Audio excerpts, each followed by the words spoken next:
సభ్యులు క్షమించాలి అధ్యక్ష, ధన్యవాదాలు. ఇక్కడ తెలుగును అవమానించడం అధ్యక్ష.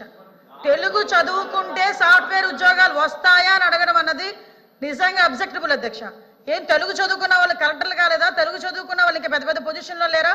తెలుగు వాళ్ళు ఈరోజు ఢిల్లీలోని పెద్ద పెద్ద పొజిషన్స్ లో లేరా అధ్యక్ష? తెలుగు మీడియంలో చదువుకున్న వాళ్ళందరూ కూడా ఈరోజు మంచి మంచి పొజిషన్స్ లో ఉన్నారు. తెలుగు చదువుకుంటే సాఫ్ట్వేర్ ఉద్యోగాలు రావు అన్న పదాన్ని అతను ఇత్తుడా చేసుకోవాలి అధ్యక్ష, ఇత్తుడా చేసుకోవాలి అధ్యక్ష, చేయమని అధ్యక్ష. అది ఓడ్ తెలుగుని గౌరవించే ఎవరైనా తెలుగు ప్రజలుగా తెలుగు రాష్ట్రాల్లో ఉండి తెలుగు శాసన మండలి సభ్యులుగా ఉండి తెలుగు రాష్ట్రాల్లో శాసన మండలి సభ్యులుగా ఉన్న వాళ్ళు తెలుగును అవమానించడం అన్నది నిజంగా చాలా దురదృష్టకరం అధ్యక్ష. దీన్ని మీరు ఎట్టి వేస్తున్నది విత్డ్రా చేసుకోవాలి అధ్యక్ష. కోర్సు విత్డ్రా చేసుకోవాలి, లేకపోతే మీరైనా విత్డ్రా చేయాలి. చెప్పండి. నేను కూడా తెలుగు మీడియం చదువుకున్నా అధ్యక్ష. అరే మీరు మా వినండమ్మా, మీరు మధ్యలో ఇంటర్ఫీర్ అవ్వద్దు దయచేసి అధ్యక్ష. మీరు ఇంటర్ఫీర్ అవుతుందని చెప్పండి, మొత్తం అయిపోయినాక మాట్లాడమని చెప్పండి, ఇంటర్ఫీర్ అవుతుందని చెప్పండి. మీరు మేము పూర్తిగా మా భావం చెప్పకుండా మా అభిప్రాయం చెప్పకుండా మాట్లాడతారు అధ్యక్ష. నేను చెప్పింది వినాలి అధ్యక్ష. నేను చెప్పింది అధ్యక్ష, మా ప్రభుత్వ విధానం చిన్నప్పటి నుంచి కూడా ఇంగ్లీష్ మీడియంలోకి తీసుకొస్తే తెలుగు 100% సబ్జెక్ట్ ఉండాలనేది మా విధానం అని చెప్తున్నా. పూర్తిగా వినకుండా మధ్యలో ఇంటర్వ్యూ అయిపోయి ఎక్కడెక్కడ దూరిపోయి డిబేట్ చేయొద్దు అధ్యక్ష. మా అభిప్రాయం అధ్యక్ష మా అభిప్రాయం పూర్తిగా విన్న తర్వాత మాత్రమే వాళ్ళు ఇంటర్వ్యూ అవ్వమని చెప్పండి దయచేసి. మధ్యలో డిబేట్ చేస్తున్నారు.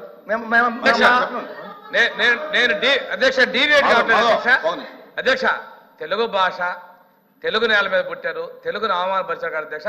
విత్ ఆ వర్డ్స్ మీరు రికార్డ్స్ తొలగించారు అధ్యక్ష, రికార్డ్స్ తొలగించారు అధ్యక్ష. అధ్యక్ష తెలుగు భాష రికార్డ్స్ తొలగించారు అధ్యక్ష. నేనే వ్యక్తిగతంగా కామెంట్ చేశారు, మీరు అబ్జెక్ట్ చేశారు. ఆయన ఏం చెప్పాడంటే మా ఉద్దేశం అది కాదని చెప్పాడు అధ్యక్ష.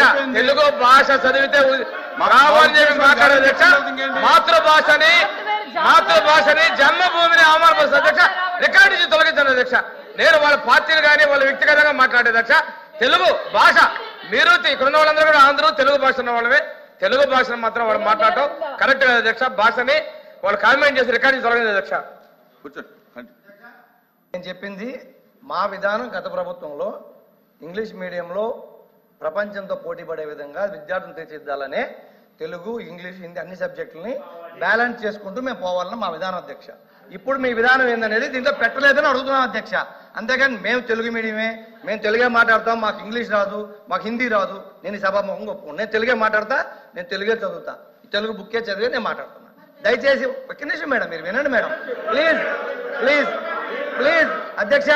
దయచేసి మీరు మాకు చెప్పారు ఇంటర్ఫియర్ చేయవద్దని పూర్తిగా విన్న తర్వాత మాట్లాడమనండి.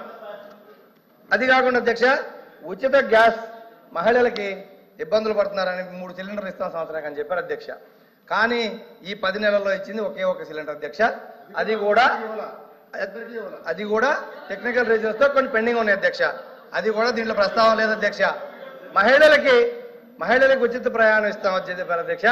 అది ఎన్నికల హామీల్లో ఏ సంవత్సరం నుంచి ఇస్తాము, ఏ సంవత్సరం నుంచి లాస్ట్ 1 year ఇస్తామా ముందు ఇస్తామని చెప్పలేదు అధ్యక్ష. దయచేసి ఆ ప్రస్తావన కూడా దీంట్లో లేదు అధ్యక్ష. అదేవిధంగా తల్లికి వందనం ఎంత మంది ఉంటే కుటుంబంలో అంతమందికి పిల్లలకి ఇస్తామని చెప్పి వీళ్ళ ఎన్నికల హామీ అధ్యక్ష. అది కూడా దీంట్లో లేదు, గవర్నర్ ప్రసంగంలో లేదు. ఇంకోటి అధ్యక్ష ఈ బుక్ లో ప్రస్తావన లేదని చెప్తున్నాం అధ్యక్ష, మేము అనట్లేదు అధ్యక్ష. అదేవిధంగా మహిళలకు 19 సంవత్సరాల నుంచి 50 సంవత్సరాలు నిండిన వాళ్లకు నెలకి 1500 లెక్కన సంవత్సరానికి 18,000 ఇస్తామని చెప్పి ఎన్నికల హామీలు ఇచ్చారు అధ్యక్ష. దాంట్లో దీనిలో వచ్చేసరికి ఇప్పుడు ఈ సంవత్సరం 10 నెలలు అయిపోయింది అధ్యక్ష. రాబోయే నెలలు ఇస్తారా లేదనేది కూడా దీంట్లో క్లారిటీ లేదు అధ్యక్ష. అదే కాకుండా ఒకే ఒకటి అధ్యక్ష చేసింది, మేము విమర్శించడానికి కాదు, దీంట్లో ఏముంది దీంట్లో ఏం లేదో చెప్తున్నాం. 3,000 రూపాయల పెన్షన్ 4,000 రూపాయలు చేశారు అధ్యక్ష. కానీ ఆ పెన్షన్లు మళ్ళీ కోత పెట్టేదానికే ఆలోచనలు జరుగుతూ ఉన్నాయి అధ్యక్ష. అది కూడా దీంట్లో లేదు అధ్యక్ష. కోతలు ఎలా పెడతారనేది దీంట్లో లేదు అధ్యక్ష. అది ఒక్కటి మాత్రం పెంచామని చెప్తారు, అది ఒకటి ఉంది అధ్యక్ష. ఇదే విధంగా ఇండస్ట్రీస్ విషయానికి వచ్చేటప్పటికి ఇండస్ట్రీస్ గతంలో వీళ్ళు చెప్తా ఉన్నారు ఆర్థిక వ్యవస్థను అటు చేశారని దీంట్లో అధ్యక్ష. మేమందరం ఇదే సభ కూడా సాక్ష్యం అధ్యక్ష. 2014 నుంచి 19 వరకు ఇండస్ట్రియల్ ఇన్సెంటివ్స్ ₹1 ఇవ్వలేదు. కావాలంటే రికార్డులు పరిశీలించుకోవచ్చు, మంత్రులైనా ఎవరైనా సరే.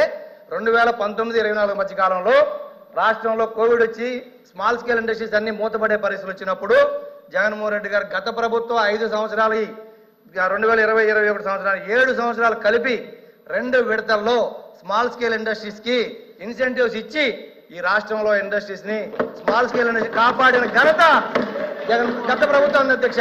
అది ఆర్థిక విధ్వంసం అని అడుగుతున్నాం అధ్యక్ష నేను. మేడం అధ్యక్ష ప్లీజ్, ఎందుకంటే మా అభిప్రాయం చెప్పలేని మమ్మల్ని ఆపమన్నారు, రన్నింగ్ కమిటీ వద్దన్నారు. వాళ్ళు వినమన్నారు తర్వాత మాట్లాడమన్నారు, మేము వద్దనట్లేదు. దయచేసి అబద్ధం అయితే రికార్డు వెరిఫై చేసుకోండి, రికార్డు వెరిఫై చేసుకోండి. నేను సమాధానం చెప్తాను, రికార్డు వెరిఫై చేసుకోండి.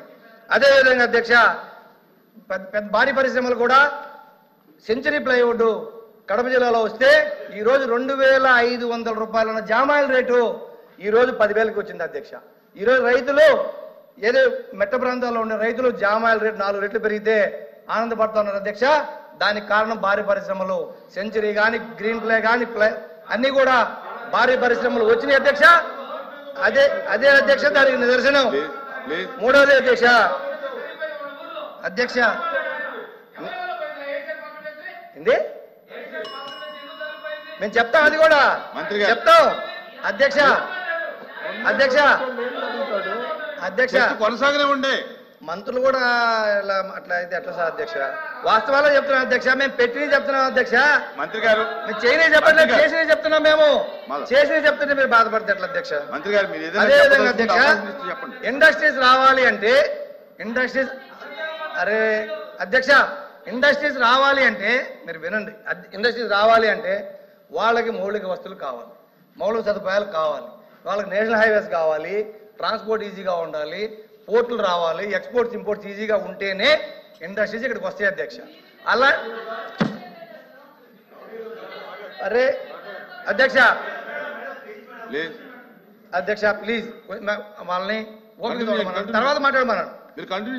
ఇండస్ట్రీస్ రావాలంటే ఇండస్ట్రియలిస్ట్లకి అధ్యక్ష ఇవి కావాలి అధ్యక్ష. ఇండస్ట్రియలిస్ట్లకి అవకాశాలు ఇస్తేనే వాళ్ళు వస్తారు అధ్యక్ష. కానీ గత ప్రభుత్వం చెప్పారు కదా, ఆ గత ప్రభుత్వంలో ఎటువంటి పర్మిషన్లు కానీ, ఎటువంటి ల్యాండ్ అక్విజిషన్ కానీ, ఎటువంటి డిపిఆర్లు కానీ లేవు అధ్యక్ష. దానికి సాక్ష్యం నేను మా రామాయపట్నం పోర్టు వచ్చిన తర్వాతే ఇండోసోల్ 4,800 ఎకరాలు అక్వైర్ చేసి ఇండోసోల్కి ఇచ్చాం. మీరు చెక్ చేసుకోండి కావాలని. రామాయపట్నం పోర్టు పక్కన రామాయపట్నం పోర్టు శంకుస్థాపన మీరు చేశారు, మేము చేశాం. తేడా ఏంటంటే మీరు ఎటువంటి పర్మిషన్లు కానీ ఈవెన్ నవయోగ దగ్గర ఎన్ఓసి కూడా తీసుకోకుండా మీరు శంకుస్థాపన చేస్తే ఆడ పోర్టుకు పర్మిషన్ లేకపోతే జగన్మోహన్ రెడ్డి గారి ప్రభుత్వం వచ్చిన తర్వాత నవయోగాల దగ్గర ఎన్ఓసి తీసుకొని పోర్టు ల్యాండ్ అక్వైర్ చేసి దానికి ₹3,600 కోట్ల నిధులు కేటాయించి ఆ పోర్టుని ₹1,600 కోట్ల నిధులు వినియోగించి ఆల్రెడీ పోర్టు సగం పూర్తయింది అధ్యక్ష. అది అయ్యింది కాబట్టే మాకు